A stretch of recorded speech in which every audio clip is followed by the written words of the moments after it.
हे कृषी आणि सहकार्याचे अर्थशास्त्र सेमिस्टर 6 यामध्ये आपण ऑडिट, सहकारी संस्था, ऑडिट किंवा अंकेक्षण ही संकल्पना पाहत आहोत. आणि त्यामध्ये मग त्या सहकारी संस्थांचे हिशोब नियंत्रण, सहकारी संस्थांच्या हिशोबावरील नियंत्रणाच्या पद्धती, सहकारी अंकेक्षणाची आवश्यकता, त्याची वैशिष्ट्ये आणि उद्दिष्टे यांची आपण चर्चा केलेली आहे. सहकारी संस्था आणि ऑडिट करणं किंवा हिशोब तपासणी करणं याचा अर्थ सहकारी संस्थांच्या संदर्भात थोडा वेगळा लागतो.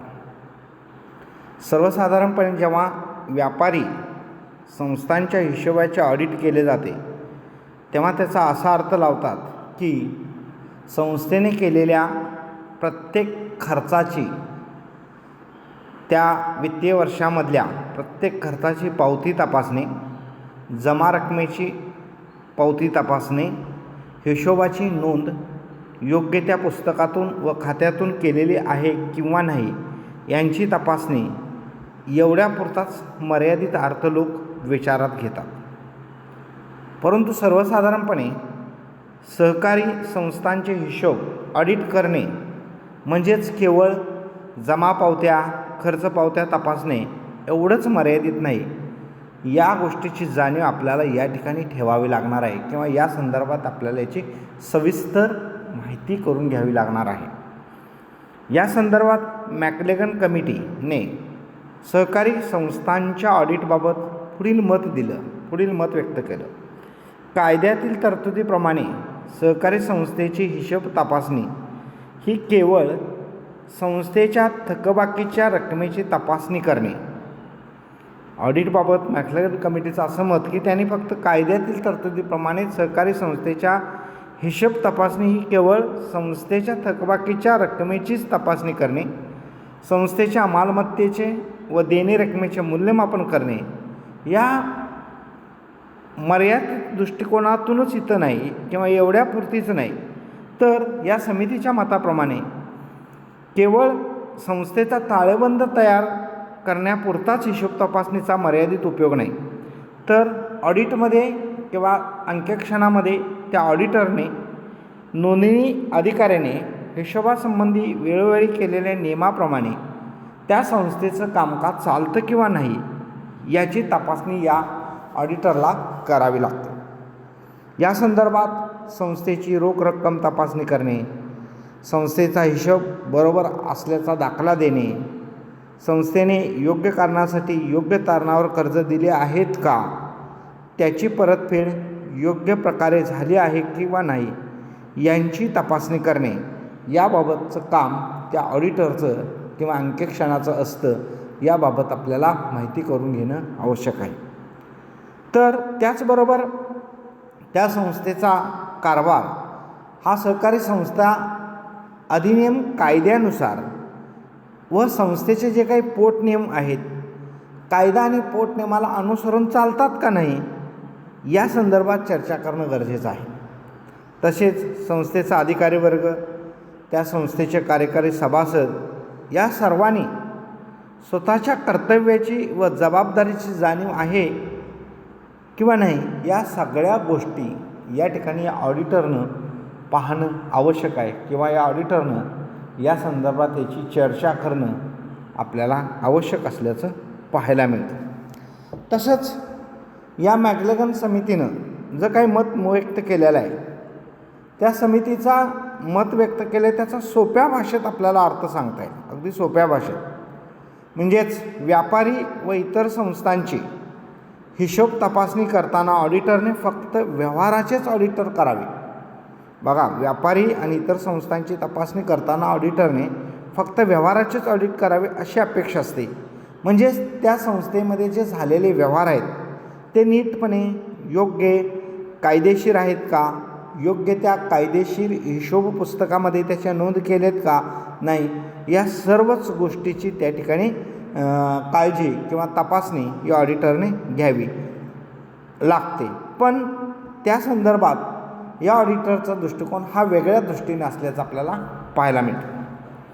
सहकारी संस्थेच्या ऑडिटमध्ये ऑडिटर नेहमीप्रमाणे संस्थेच्या सर्व हिशोबाची तपासणी करावयाची जबाबदारी आहेच, पण त्याचबरोबर त्याच्यावर संस्थेच्या कार्यामुळे सभासदांचे जे काही आर्थिक व सामाजिक हित कितपत साध्य झालेलं आहे याचाही या ठिकाणी विचार करावा लागतो.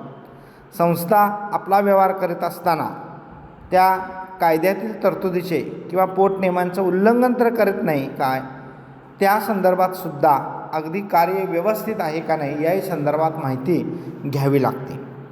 तसेच सभासदांना त्यांच्या गरजेप्रमाणे आवश्यक तेव्हाच कर्ज पुरवठा योग्य त्या तारणावर किंवा त्या तारणपत्राची तपासणी करणे, योग्य त्या तारणपत्र पाहणे, त्याची योग्य कारणं आहेत किंवा नाही हे पाहणे, त्या कर्जाची परतफेड योग्य त्या हप्त्यात केली जाते की नाही हे पाहणे, या अनेक गोष्टी या कर्जफेडीच्या बाबतीत सभासदांनी विचारात घेणं आवश्यक आहे. त्याचबरोबर सहकारी संस्थेच्या सभासदांची थकबाकी, त्याबाबतची कारणं, संस्थेवरील रकमा देण्यासंबंधी असणारी जबाबदारी, मालमत्ता या सगळ्यांचं मूल्यमापन या ऑडिटरनं करावं अशा प्रकारच्या अपेक्षा या ठिकाणी अंकेक्षणामध्ये किंवा सहकारी संस्थेच्या ऑडिटरमध्ये आपल्याला पाहायला मिळते. सर्वसाधारणपणे सहकारी संस्थेचे जे का ऑडिट आहे त्या ऑडिटचा मुख्य उद्देश म्हणून त्या संस्थेचे ऑडिट करण्याची जबाबदारी सरकारने स्वतःकडे घेतलेली आणि याच करण्यासाठी कायद्यात त्या दृष्टिकोनातून तशी तरतुदी केलेली आहे की नोंदणी अधिकाऱ्याने प्रत्येक संस्थेचे ऑडिट हे स्वतःच्या खात्यामार्फत प्रतिवर्षे करणं आवश्यकच आहे. त्याचबरोबर या सहकारी संस्थांना आपले हिशोब प्रत्येक वर्षाच्या 30 जून रोजी पूर्णच करावे लागतात. 30 जूनला त्या सचिवानं किंवा चिटणीसानं हिशोब बंद करावेत आणि 1 जुलैपासून नवीन हिशोबवह्या ठेवाव्यात. 30 जून अखेर हिशोब पूर्ण झाल्यानंतर त्या चिटणीसाला 45 दिवसाच्या आत सगळी पत्रकावरून तयार करावी लागतात. हिशोब पत्रकावरून ती तयार करावी लागतात. तसेच 30 जून अखेर झालेल्या वर्षात सहकारी संस्थेत एकूण जमा झालेल्या रकमा आणि खर्च यांची माहिती घेणं आवश्यक आहे. 30 जून अखेर संस्थेचे नफा तोटा पत्रक आणि 30 जून अखेरचा संस्थेचा ताळेबंद याही गोष्टी या ठिकाणी त्या ऑडिटरनं पाहणं आवश्यक आहे.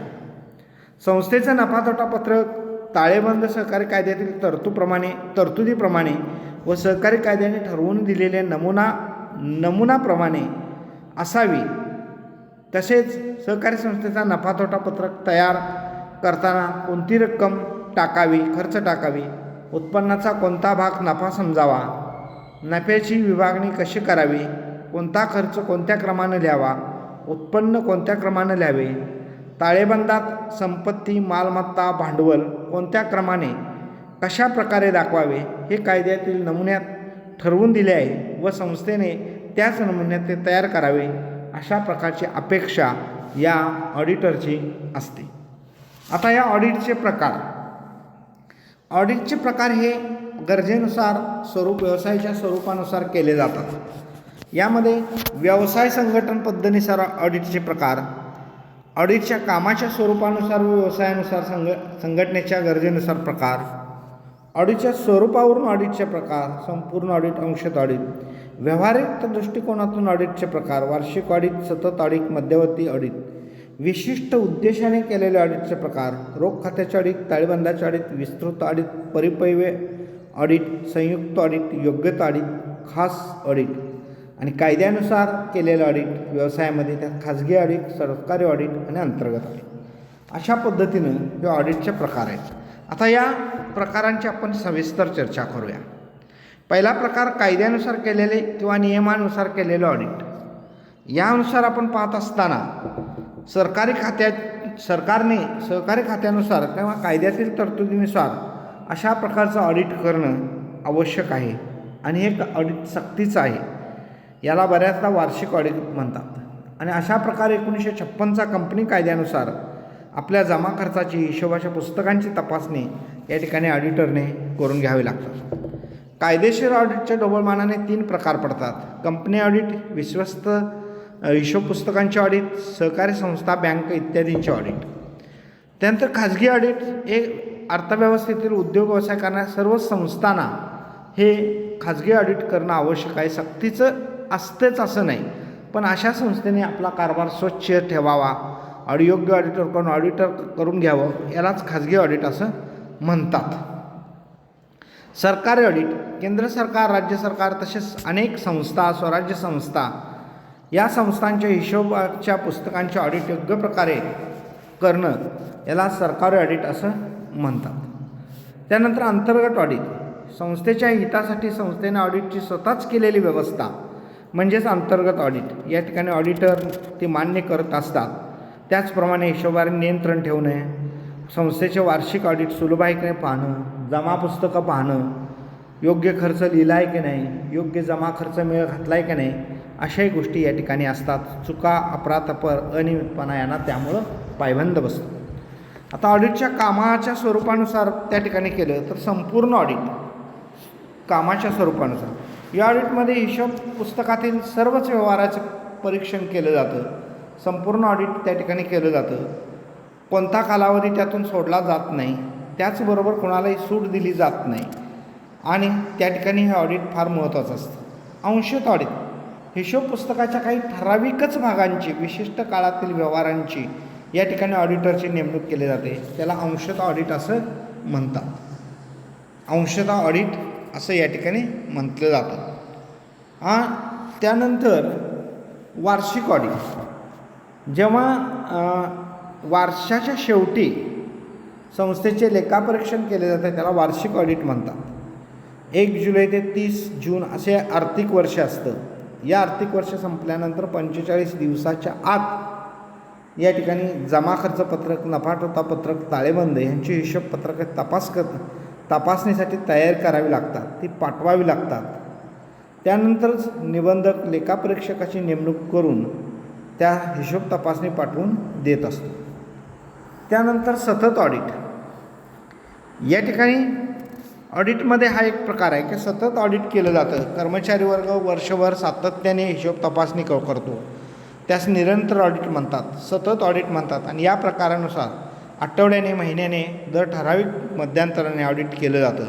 अशा प्रकारचं ऑडिट हे बंधनकारक असतं. उदाहरणार्थ साखर कारखाने, शेतकरी संघ, जिल्हा मध्यवर्ती बँका, राज्य सहकारी बँका.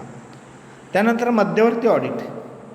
यामध्ये आर्थिक वर्षाच्या 2 ताळेबंदाच्या मधल्या काळात अशा प्रकारचं ऑडिट केलं जातं. त्याला मध्यवर्ती ऑडिट म्हणतात.